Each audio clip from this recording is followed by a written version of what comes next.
Interviewer ने जब मेरे से पहला सवाल पूछा, mister Ron can you tell me something about yourself, समझ नहीं आया हमें। हमने भी पोटली उठाई, कूड़ा बीनना शुरू कर दिया। मैं अगर अपनी बात करूं तो जब मैंने अपना पहला इंटरव्यू दिया, यकीनन मैं असफल था। If you really want to expand yourself, आप ग्रो करना चाहते तो अंग्रेजी बेहद जरूरी है। गोलगट्टम लकड़पट्टम दे दनादन प्रतियोगिता।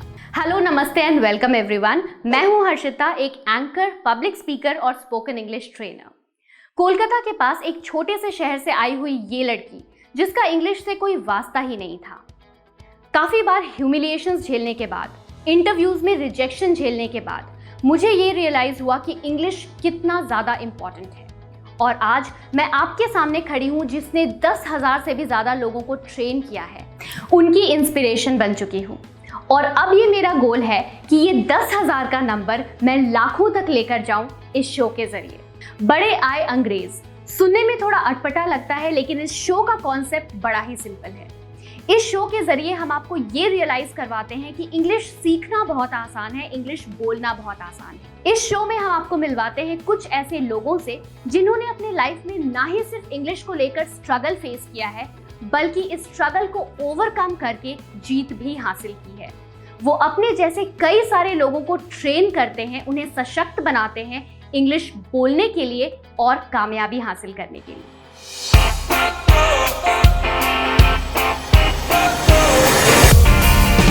तो ऐसे ही एक खास पर्सनैलिटी से आज हम बात करने वाले हैं, जिन्होंने अपने लाइफ में ना ही सिर्फ स्ट्रगल फेस किया है, बल्कि इस स्ट्रगल से उभरकर कामयाबी का एक नया दौर भी हासिल किया है। आज हम बात करने वाले हैं सतीश आनंद जी से, जो गोरखपुर के पास एक छोटे से कस्बे से आते हैं।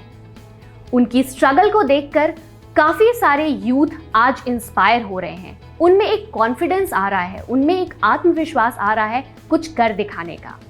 सतीश जी, वेलकम टू आवर शो बड़े आए अंग्रेज। Thank you so much. सौभाग्य की बात है कि आज हम आपके साथ यहाँ बैठे हुए हैं इंटरव्यू के लिए। Thank you very much. Thank you so much sir for joining us. Sir, हमारा शो बड़े आए अंग्रेज, इसका कॉन्सेप्ट आपको कैसा लगा? कमाल का है, क्योंकि एक समय था जब हमें ऐसा लगता था कि अंग्रेजी हमारे बस की बात नहीं है, लेकिन अब वो समय आ गया है कि जब हम अंग्रेजी अंग्रेजों को सिखा सकते हैं। और आपका कॉन्सेप्ट बड़े आए अंग्रेज यकीनन कमाल का है, और शुभकामनाएं आप सबको इसके लिए। Thank you so much sir. तो सतीश जी, आपकी पूरी जर्नी बहुत मोटिवेशनल रही है, बहुत इम्प्रेसिव रही है। कूड़े उठाने से लेकर आज कई सारे लोगों को इंग्लिश सिखाना, ये पूरी जर्नी, ये पूरा सफर कैसा रहा? मैं अपने आप को बहुत सौभाग्यशाली मानता हूं कि ये विषम परिस्थितियां जो भी मेरी जिंदगी में आई, अच्छे के लिए आई। शायद अगर वो ना आता तो शायद मैं आज आपके साथ बैठकर यहाँ पर इंटरव्यू ना दे रहा होता, राइट? तो जर्नी जो भी रही बहुत बेहतरीन रही। आपको पता है कि मेरे पिताजी एक स्कूल में सफाई कर्मी थे, राइट? और हमने अपनी 12वीं की पढ़ाई हमने उसी स्कूल से करी जहाँ पर हमारे पिताजी चपरासी हुआ करते थे। जब बारिशों में जब लोगों की नालियाँ जाम हो जाया करती थी तो लोग कहा करते थे कि हमारी नाली साफ़ कर दो, ये कर दो, वो कर दो। So I come from that family, right? So शुरुआत में ऐसा लगता था कि जैसे ज़िंदगी में हमारे कुछ होने वाला नहीं है, क्यों जिस बैकग्राउंड से हम आते थे ऐसा लगता था। लेकिन चीज़ें बेहतर होती गई। सो ये खुद ब खुद बेहतर नहीं हुई, राइट? ये बेहतर बनाना पड़ा, और तब जाके ज़िंदगी बेहतर होने लगी। हुआ क्या कि 12वीं के बाद जब मैं CPMT के लिए जब मैंने तैयारी किया, तो एक साल के लिए मैं गोरखपुर गया हुआ था, और उसके बाद मैं सफल नहीं हो पाया CPMT में, और जिसके वजह से हमें घर वापस जाना पड़ा। और अब घर वालों के पास इतने पैसे भी नहीं थे कि मुझे दोबारा वो गोरखपुर भेज सके ताकि हम एक साल और CPMT की तैयारी कर सके। तो ऐसा लगा कि जैसे सपना टूट सा गया और ज़िंदगी बिल्कुल ख़त्म सी हो गई। लेकिन मैं थोड़ा मैच्योर था उस समय, और मुझे लगा कि जो विषम परिस्थितियाँ मेरे सामने आई, वो विषम परिस्थितियाँ मेरे छोटे भाई बहन के सामने ना आए। इसलिए मैंने तय किया कि मैं काम करूँगा और थोड़ा बहुत पैसा कमाऊँगा और अपनी फैमिली को मैं कंट्रीब्यूट करूँगा, ताकि मेरे छोटे भाई बहन के सपने ना टूटे जैसे मेरे टूटे, राइट? तो मैंने फैसला किया कि मैं काम करूँगा, और फिर मैं गोरखपुर चला आया। गोरखपुर आया तो पता चला कि कॉल सेंटर में कहीं नौकरी मिल रही है, उसका इंटरव्यू चल रहा है। तो गोरखपुर से फिर मैं लखनऊ आया, और लखनऊ में जब आया, मैं उस समय वो कंपनी थी जनरल इलेक्ट्रिकल, जिसको अब हम जनपैक्ट बोलते हैं। तो मैं इंटरव्यू के लिए गया। इंटरव्यू चल रहा था होटल गोमती, जो कि सैपरो मार्ग लखनऊ में है। जब मेरी बारी आई, इंटरव्यूअर ने जब मेरे से पहला सवाल पूछा, mister Ron can you tell me something about yourself, समझ नहीं आया हमें, बिल्कुल यहाँ से बाउंस हो गया, क्योंकि पता ही नहीं चला कि उसने पूछा क्या, एंड आई वाज डिस्क्वालीफाइड। उसके बाद मुझे ऐसा आभास हुआ कि अगर लखनऊ जैसे शहर में अगर हमें नौकरी करनी है तो हमें अंग्रेजी आनी चाहिए।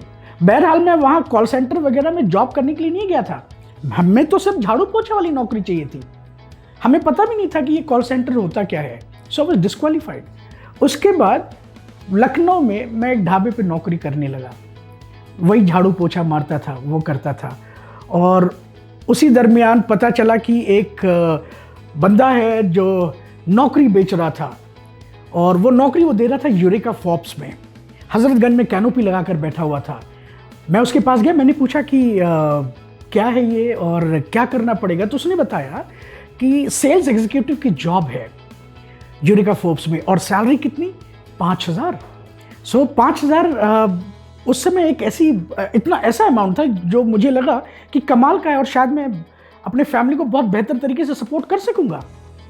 तो मैंने पूछा क्या करना होगा। उसने बोला कि 500 रुपए से रजिस्ट्रेशन कराइए और उसके बाद आपको जॉब मिल जाएगी। मैं ढाबे वापस गया और ढाबे से मैं 500 रुपये लेकर आया और मैंने उस कैनोपी वाले को दे दिया। उसने क्या किया, उसने एक छोटा सा चिट दिया, उस पर उसने लिख कर दिया यूरेका फॉर्ब्स 5th फ्लोर, बाबू खान स्टेट, सिकंदराबाद। तो मैं भौचक्का हो गया ये जानकर कि ये सिकंदराबाद भेज रहे हैं मुझे। मैंने उनको बोला भाई हमें लखनऊ में नौकरी चाहिए। तो फिर वो बोलता है कि नौकरी करनी है तो करो, नहीं तो फिर कोई बात नहीं, पैसे वापस ले लो। तो मैंने कहा नहीं भाई साहब कोई बात नहीं, 5,000 की बात है, मैं चला जाऊंगा सिकंदराबाद। बिना कुछ सोचे समझे हमने ट्रेन बोर्ड किया और मैं सिकंदराबाद पहुंच गया। और जिस दिन पहुंचा उसी दिन मैं सीधे बाबू खान स्टेट गया, 5th फ्लोर गया, but I did not find any office of eureka Forbes. I rummaged the entire building, but I could not find any office of Eureka Forbes there।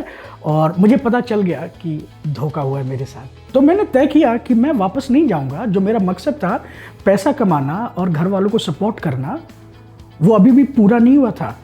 तो मैंने ठान लिया कि कुछ ना कुछ करके हम तो काम करेंगे यहाँ पर रुककर। मैं सिकंदराबाद रेलवे स्टेशन पे बैठा था, मैंने देखा कि कुछ छोटे छोटे लड़कों का झुंड वो रेलवे ट्रैक से कूड़ा बीन रहे थे। तो मुझे आइडिया हुआ कि ये हम भी कर सकते हैं, और उस समय फिर हमने भी पोटली उठाई, कूड़ा बीनना शुरू कर दिया। और राठी फाइल बस स्टॉप पे एक कबाड़ की दुकान थी सिकंदराबाद में, वहाँ कूड़ा बेचता था और 50-60 रुपये, 70 रुपये, कभी कभी 100 रुपये भी मिल जाते थे। सोता का था राठी फाइल बस स्टॉप पे और कभी कभी प्लेटफॉर्म पे। तो ऐसे करता रहा, तकरीबन 1 महीने तक करता रहा, और उसी बीच में इंटरव्यू भी देता था, है ना। क्योंकि उस दरमियान मेरी एक फीमेल से मुलाकात हुई, राइट। मैंने उनसे उनकी हेल्प मांगी कि वो मेरी अंग्रेज़ी थोड़ी सी बेहतर करवाए। तो वो हमें गाइड करती थी, वो टिप्स देती थी कैसे क्या करना है, और उनके टिप्स को फॉलो करके, उनके गाइडलाइंस को फॉलो करके मैं इंटरव्यूज़ भी देता था कुछ कॉल सेंटर कंपनीज में। तो कुछ इंटरव्यूज़ में रिजेक्शन के बाद फाइनली एक कंपनी में जॉब लग गई और मैंने नौकरी करना शुरू कर दिया। वो तारीख थी 5 नवंबर 2002, राइट, जब मेरी पहली नौकरी लगी। तो इस तरीके से हम धीरे धीरे आगे बढ़ते गए और यकीनन आज आप सबके सामने हैं। तो सतीश जी, जैसा आपने बताया कि आप गोरखपुर के पास एक छोटे से कस्बे से बिलोंग करते हैं, और ऐसे ही हमारे भारत में कई सारे युवा हैं जो ऐसे ही छोटे शहर, छोटे गांव, छोटे कस्बे से आते हैं, इंटरव्यू के लिए प्रिपरेशन कर रहे हैं, और इसी इंटरव्यू के प्रिपरेशन में इंग्लिश जो है वो उनके लिए एक बहुत बड़ा ब्लॉकर, बहुत बड़ी दुविधा है। तो ऐसे इंटरव्यू के जॉब सीकर्स को आप क्या मैसेज देना चाहेंगे? आप कहीं से भी आते हो वो मायने नहीं रखता, शहर छोटा हो बड़ा हो, आप बड़े घर से हो छोटे घर से, वो मायने नहीं रखता। मायने क्या रखता है कि आपकी तैयारी किस तरीके से है। आप बिना तैयारी के आप कहीं पर भी आप उतरते हैं, यकीनन आपको निराशा और असफलता ही हाथ लगेगी। मैं अगर अपनी बात करूं तो जब मैंने अपना पहला इंटरव्यू दिया, यकीनन मैं असफल था, क्योंकि मेरी तैयारी बिल्कुल नहीं थी। इसी तरीके से दूसरा तीसरा काफ़ी सारे इंटरव्यूज़ दिए और मैं बहुत असफल हुआ, है ना। और बाद में मुझे समझ में आया कि इसके लिए इंटरव्यूज़ देने के लिए, इंटरव्यूज़ क्रैक करने के लिए एक तैयारी होनी चाहिए। और मुझे किसी का साथ मिला जिसने मुझे गाइड किया और उन्होंने मुझे कुछ पॉइंटर्स शेयर किए कि पहले ये बोलना चाहिए, उसके बाद ये आना चाहिए, उसके बाद ये आना चाहिए।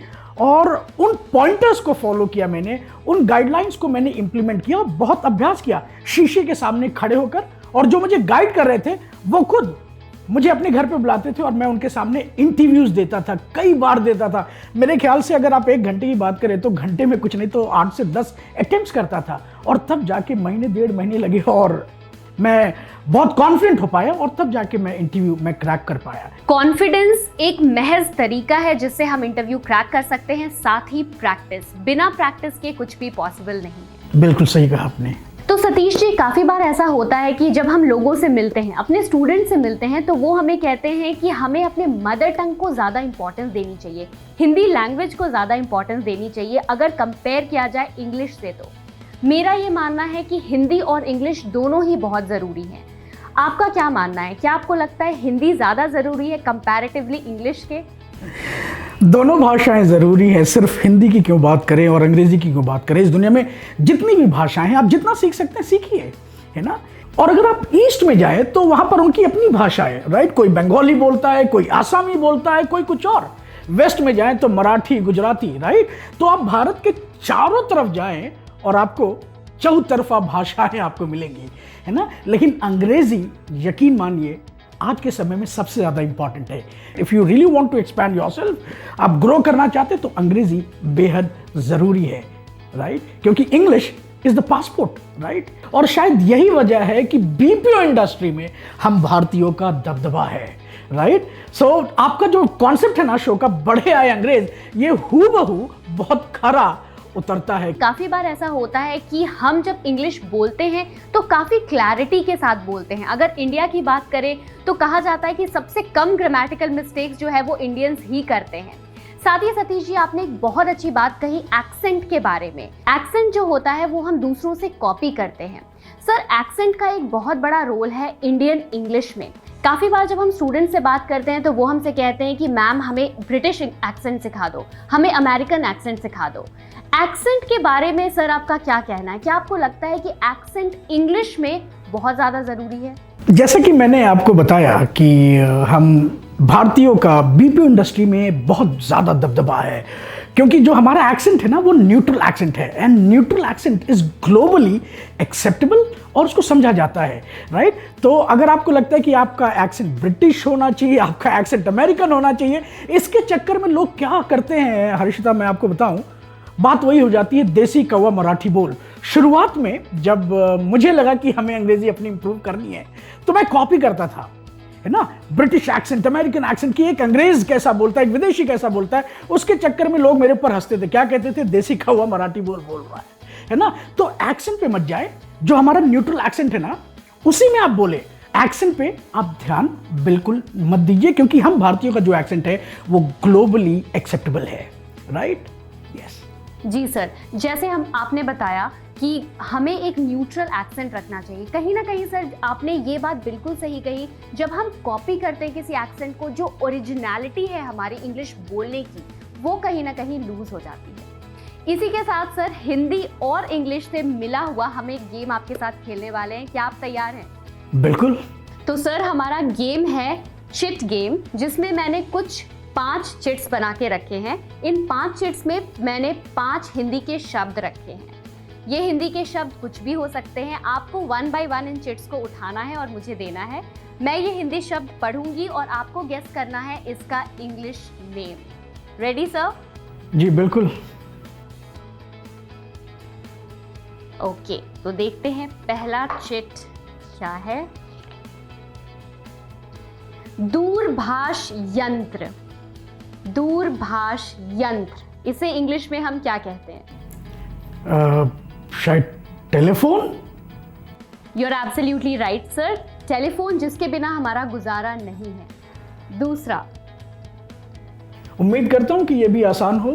होपफुली। ओके सर, ये नाम है विषाणु जनित। विषाणु जनित। ये तो बड़ा जटिल सा है। कुछ हिंट दे दूं? जरूर। विषाणु जनित अगर कोई चीज, अगर कोई इंसान हो जाता है तो वो पूरे वर्ल्ड में फेमस हो जाता है। बैक्टीरिया फ्री क्या? कुछ काइंड ऑफ, आप काफी क्लोज हैं सर। अगर कोई चीज, किसी की कोई वीडियो, अगर मेरी वीडियो विषाणु जनित हो जाए तो सबसे ज्यादा फेमस मैं ही हो जाऊं। जी समझ गया, viral. Viral is the right one. Thank you sir, that was great. तीसरा,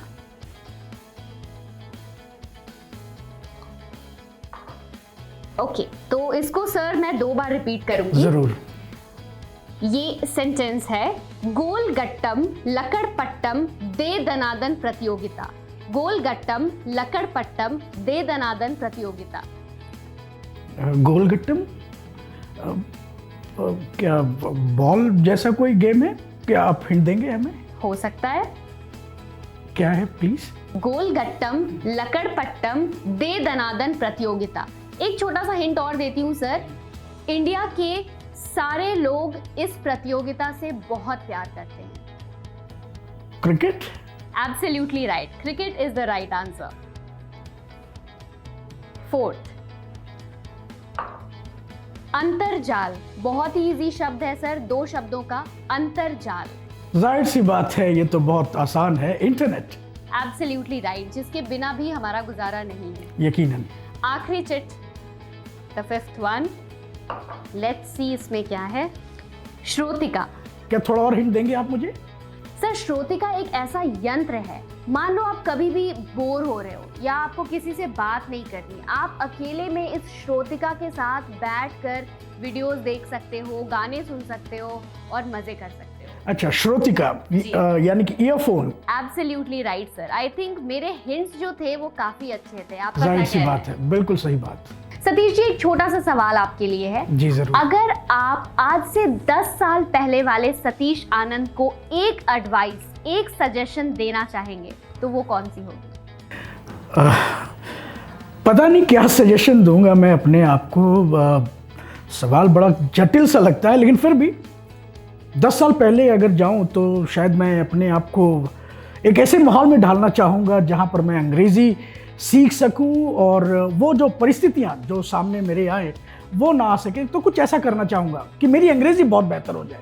कुछ ऐसा एडवाइस दूंगा कि भाई सतीश, जाओ कहीं से अंग्रेज़ी सीखो, कुछ भी करो, बट अंग्रेज़ी डेफिनेटली सीख लो ताकि तुम्हारा ज़िंदगी बहुत सफल साबित हो जाए। तो ये एडवाइस देना चाहूँगा। जी सर, और ऐसे ही एडवाइस हमारे स्टूडेंट्स के लिए भी बहुत ज़्यादा ज़रूरी है सर। जब वो हमसे पूछते हैं कि हमें इंग्लिश इंप्रूव करने के लिए क्या करना होगा, तो ये सजेशंस वहाँ पे बहुत काम आते हैं। जैसे अगर मुझे कहना हो कि मैं अपने स्टूडेंट्स को क्या एडवाइस दूंगी, क्या सजेशन दूंगी, तो मेरे लिए होगा इम्प्रॉम्प्टू टॉपिक्स। आप कुछ ऐसे टॉपिक्स चूज करो इंटरनेट से, उस पे 1 मिनट का टाइमर लगाओ और उस पे बोलो, बिकॉज इम्प्रॉम्प्टू टॉपिक्स ऐसे होते हैं जिसमें कॉन्फिडेंस बहुत अच्छी तरह से आता है। और ऐसे ही इम्प्रॉम्प्टू टॉपिक से इंस्पायर्ड है हमारा अगला रैपिड फायर राउंड। सर, हम आपके साथ करने वाले हैं एक रैपिड फायर राउंड, जहां पे मैं आपसे कुछ क्वेश्चंस पूछूंगी। विद इन 5 सेकेंड्स, 5 सेकेंड के अंदर आपको उसके आंसर्स देने होंगे। जी ठीक है सर, तो शुरू करते हैं अपने पहले सवाल से। पहला सवाल है, what's your favourite English movie? The pursuit of happiness is the best one that I like the most. आगे बढ़ते हैं अपने अगले सवाल पे। सर, दूसरा क्वेश्चन है, व्हाट्स योर बिगेस्ट टीचर? मेरे ख्याल से जो विषम परिस्थितियां जो मेरी जिंदगी में आई ना, वही मेरे लिए सबसे बड़े टीचर थे। और उसके बाद यकीनन गाइडेंस, कुछ और भी टीचर्स आए जिन्होंने मुझे बहुत मदद करी और आज मैं यहाँ पर हूँ। और हमारा तीसरा सवाल, वो कौन से 3 शब्द हैं जिससे आप सतीश आनंद को डिस्क्राइब करना चाहेंगे? अगर मुझसे पूछा जाए तो मैं अपने आप को डिस्क्राइब करूंगी 3 शब्दों से, हैप्पी, ऑनेस्ट और हार्ड वर्किंग। आपके वो 3 शब्द क्या होंगे सर? आप 3 की बात कर रही हैं, मुझे लगता है मुझे अपने आप को डिफाइन करने के लिए सिर्फ एक शब्द ही काफ़ी है और वो है डिटर्मिनेशन। ये मेरा दृढ़ निश्चय ही था, या फिर ये हर उन लोगों का दृढ़ निश्चय ही है जो उन्हें आगे बढ़ाता है। और चौथा सवाल, लाइफ चेंजिंग मोमेंट। ऐसा कौन सा मोमेंट था जिसने आपकी जिंदगी बदल दी? मेरा CPMT में फेल होना मेरी ज़िंदगी का सबसे बड़ा लाइफ टर्निंग मोमेंट था, क्योंकि अगर वो असफलता हाथ ना लगती ना तो शायद मैं कभी सफलता का स्वाद चख ही नहीं पाता, है ना। तो सफलताएं ज़रूरी हैं, क्योंकि उसके बाद ही सफलता का क्या स्वाद होता है वो आपको तभी पता चल पाएगा। सो वो मेरी ज़िंदगी का सबसे बड़ा टर्निंग पॉइंट था। और मुझे लगता है सर वो छोटी सी असफलता वही ऐसी असफलता थी जिसने आपको आगे बढ़ने के लिए इंस्पायर किया। बिल्कुल। बहरहाल मैं आपको बताऊं, मैं असफलता तो मानता ही नहीं, मैं उसे अवसर मानता हूं। और इसी के साथ हमारा आखिरी सवाल, 5वां टंग ट्विस्टर। सर मैं एक टंग ट्विस्टर बोलने वाली हूँ जो इंग्लिश में होगी और उसे आपको वैसे ही रिपीट करना है। जी जरूर। टंग ट्विस्टर है, she sells sea shells by the sea shore. She sells sea shells by the sea shore. She sells sea shore by the sea shore. No sir, she sells sea shells by the sea shore. शायद मेरी जबान पूरी eight जाएगी लेकिन मैं बोल ना पाऊंगा, ऐसा लगता है। She sells sea shells by the sea shore. बिल्कुल सही सर, एक्चुअल प्रोनाउंसिएशन यही है, she sells sea shell by the sea shore. Sir ये टंग ट्विस्टर कराने का मेरा मकसद सिर्फ टंग ट्विस्टर या गेम नहीं था। काफ़ी बार ऐसा होता है सर कि प्रोनाउंसिएशन जो है वो हमारे लाइफ में हम उसे ज़्यादा इंपॉर्टेंस नहीं देते। प्रोनाउंसिएशन ही तो है। सिंपली अगर बात करें हम श साउंड की, तो क्या आपको लगता है सर इंग्लिश बोलने में प्रोनाउंसिएशन बहुत इंपॉर्टेंट है? जाहिर सी बात है, प्रोनाउंसिएशन बहुत मायने रखता है, क्योंकि इस दुनिया में बहुत सारे ऐसे शब्द हैं, है ना, जिनका उच्चारण आपको बिल्कुल सेम लगेगा लेकिन होता नहीं है। मिसाल के तौर पे अंग्रेजी के दो शब्द हैं, VAN और WAN। आपसे पूछता हूं, VAN का प्रोनाउंसिएशन बताइए। वैन। और WAN? वैन। दोनों तो बिल्कुल एक जैसा लग रहा है, लेकिन दोनों में बहुत फर्क है, बारीकी सी फर्क है ना। अगर आप बात करें VAN की, राइट, तो जो टेक्निक है VAN को प्रोनाउंस करने का वो ये है कि आपका ऊपर का दांत आपके नीचे होठ को लिप्स को टच करना चाहिए। कैसे? इस तरीके से, वैन, विक्ट्री, राइट। और अगर कोई वो W से शुरू होता है तो उसमें जो आपका माउथ फॉर्मेशन है ना वो गोला हो जाता है, राउंड हो जाता है। कैसे? Van, world, what, right. अब मान लीजिए कि हम वैन के बारे में बात करें, VAN, राइट। हमने ऑडियंस के बीच में वो शब्द यूज किया। अब पता नहीं ऑडियंस क्या समझेगा, क्या उसे वो VAN समझ रहा है या WN समझ रहा है, राइट। तो इसके लिए आपका उच्चारण बेहद जरूरी है कि आप उसको सही बोलें, नहीं तो वो अर्थ का अनर्थ कर सकता है। जी सर, जैसे कि हमने बताया इंग्लिश में सिर्फ इंग्लिश बोलना ही ज़रूरी नहीं है, साथ ही हमने बात की एक्सेंट की, प्रोनाउंसिएशन की, एक्सप्रेशन की। ये सारी चीज़ें इंग्लिश बोलने में बहुत ज़्यादा ज़रूरी है। सतीश जी, आपने इतनी उपलब्धियां हासिल की हैं, आपने इतने सारे लोगों को सशक्त बनाया है, इतने सारे इंटरव्यूज़ दिए हैं, आपके यूट्यूब वीडियोज़ पे लाखों व्यूज़ हैं। तो इस जर्नी में आप आगे क्या करने वाले हैं? बहुत कुछ करना बाकी है। मैं लोगों को बताना चाहता हूँ, समझाना चाहता हूँ, महसूस कराना चाहता हूँ कि ये जिंदगी ऊपर वाले की दी हुई एक बहुत बड़ी अमानत है और हम अपनी जिंदगी को ऐसे जाया नहीं कर सकते। हमें इस जिंदगी को एक मायना देना होगा और हम मायना तभी दे पाएंगे जब हम प्रयास करेंगे, मेहनत करेंगे। अपनी जिंदगी को एक मायना दीजिए और अपनी जिंदगी को खूबसूरत बनाइए, क्योंकि जिंदगी बहुत प्यारी है और उसे प्यारा बनाने कोई और नहीं आता, आपको खुद करना पड़ेगा। और इसी दिशा में मैं बहुत प्रयास कर रहा हूँ। मैं कॉलेजेस में, यूनिवर्सिटीज़ में, स्कूल्स में मोटिवेशन लेक्चर्स डिलीवर करता हूँ, फ्री ऑफ कॉस्ट डिलीवर करता हूँ, सिर्फ और सिर्फ ये बताने के लिए कि आपकी ज़िंदगी बहुत प्यारी है। लोगों को समझना होगा कि आगे बढ़ना, अपनी ज़िंदगी को मायना देना उनका हक है, उनका अधिकार है, राइट। और इसलिए उन्हें ये इंश्योर करना होगा कि वो कुछ भी करें अपनी ज़िंदगी में, जो चाहे वो करें, no matter how bleak your situation is, how low you have sunk, you have to ensure that you give your life a meaning, right? And that is why मैं इस क्षेत्र में बहुत काम कर रहा हूँ कि लोगों को बता सकूं कि वो अपनी ज़िंदगी को एक मायना दे सकें। और अगर इस ज़िंदगी को मायना देने में अगर आपको लगता है अंग्रेज़ी एक बाधा साबित हो रही है, तो उस बाधा को तोड़ दीजिए और काम करिए अपनी अंग्रेज़ी पर, ताकि आप वहाँ पहुँच सके जहाँ आप पहुँचना चाहते हैं। क्योंकि मुझे पता है, क्योंकि अंग्रेज़ी यकीनन आपके कईयों की ज़िंदगी में बाधा बनकर आ रहा है, तो उस बेड़ी को, उस बाधा को तोड़ दीजिए और आगे बढ़िए, क्योंकि सिर्फ और सिर्फ आप ही अपने ज़िंदगी को खूबसूरत बना सकते हैं और कोई नहीं। जी, और इसी बात से हम इंस्पायर होते हैं सतीश जी कि अंग्रेजी जो है उसे हमें एक बाधा नहीं समझना है, उसे एक अपॉर्चुनिटी समझनी है, उस पर काम करना है, मेहनत करनी है और आगे बढ़ना है। तो जैसा कि आप सबने देखा सतीश जी की कहानी, उन्हीं की जुबानी हमने सीखा कि कैसे एक छोटे से कस्बे से आकर सारे स्ट्रगल्स करने के बाद आज वो कामयाब हैं, आप सबको इंस्पायर कर रहे हैं। Satish ji, thank you so much for being with us today here on बड़े आए अंग्रेज। थैंक्स तो मुझे आपका कहना चाहिए, क्योंकि आपने मुझे इस शो पर बुलाया, बड़े आए अंग्रेज। पहली बात तो जो कॉन्सेप्ट है ना आपका, वो मुझे बहुत कमाल का लगा और इसके लिए मेरी शुभकामनाएं आपके और आपकी टीम के साथ हैं। और मुझे भरोसा है, उम्मीद है कि लाखों लोग आपके इस शो को देखकर अपनी अंग्रेजी इंप्रूव करने में लग जाएंगे और अपनी ज़िंदगी कहीं ना कहीं बेहतर बनाएंगे और एक मुकाम अपनी ज़िंदगी में हासिल करेंगे। सो आपका बहुत बहुत धन्यवाद। और हम भी यही उम्मीद रखते हैं सर कि आपकी बातों से इंस्पायर होके लाखों लोग ये जानेंगे कि इंग्लिश बोलना है अब बाएं हाथ का खेल। अगर आप बिल्कुल शुरू से इंग्लिश सीखना चाहते हैं, सारे ग्रामर कॉन्सेप्ट्स को इजीली अंडरस्टैंड करना चाहते हैं, तो मेरा full spoken English course join कर सकते हैं। उसमें मैंने बहुत ही मजेदार तरीके से एक वेब सीरीज की तरह इंग्लिश सिखाई है। हंसते हंसाते आपको इंग्लिश बोलनी आ जाएगी। इसमें आपको मिलेंगे 60 से ज्यादा वीडियो लेसन्स, नोट्स मिलेंगे, क्विजेस मिलेंगे, प्रैक्टिस ग्रुप होगा जिसमें स्टूडेंट्स ऑडियो और टेक्स्ट मैसेजेस में प्रैक्टिस करते हैं और कोर्स कंप्लीट होने के बाद सर्टिफिकेट भी मिलेगा।